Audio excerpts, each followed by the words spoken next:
Migraine వలనో, stress వలనో చాలామంది హెడేక్తో బాధపడుతుంటారు. 10 మందిలో at least 2-3కైనా ఇట్లాంటి తలనొప్పులు వస్తూ ఉంటాయి. కొంతమంది ఏం చేస్తారంటే పెయిన్ కిల్లర్స్, ఈ నొప్పుల బిళ్ళలు వాడడం స్టార్ట్ చేస్తారు.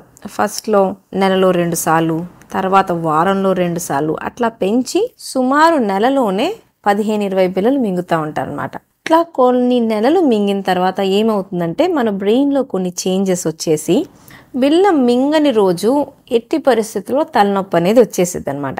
దీన్ని మెడికేషన్ ఓవర్ యూస్ హెడేక్ అంటాం అనమాట. అంటే పెయిన్ కిల్లర్స్ ఏ కారణంగా అయినా పెయిన్ కిల్లర్స్ ఎక్కువ వాడే వాళ్ళలో పెయిన్ కిల్లర్స్ అలవాటు అయిపోతాయి బ్రెయిన్కి.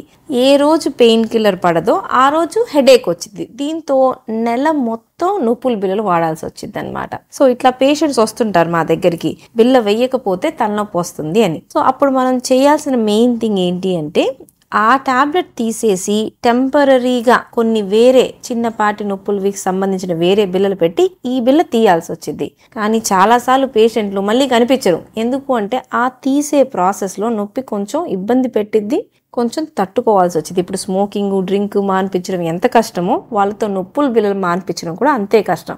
కాకపోతే ఇట్లా కంటిన్యూ చేస్తూ ఉంటే మెల్లగా కిడ్నీలు పాడైపోతాయి, పొట్టలో అల్సర్లు వస్తాయి, ఎన్నో సైడ్ ఎఫెక్ట్స్ ఫేస్ చేస్తారు, జీవితాంతం తలనొప్పితో బాధపడాల్సి వస్తుంది. సో మెయిన్ థింగ్ ఏంటంటే ఫస్ట్ మనం ప్రివెంట్ చేయాలి. రోజు కానీ వారంలో 2-3 రోజులు కానీ నొప్పుల బిళ్ళలు వేసుకునే అలవాటు మాత్రం ఎట్టి పరిస్థితిలో చేసుకోకూడదు.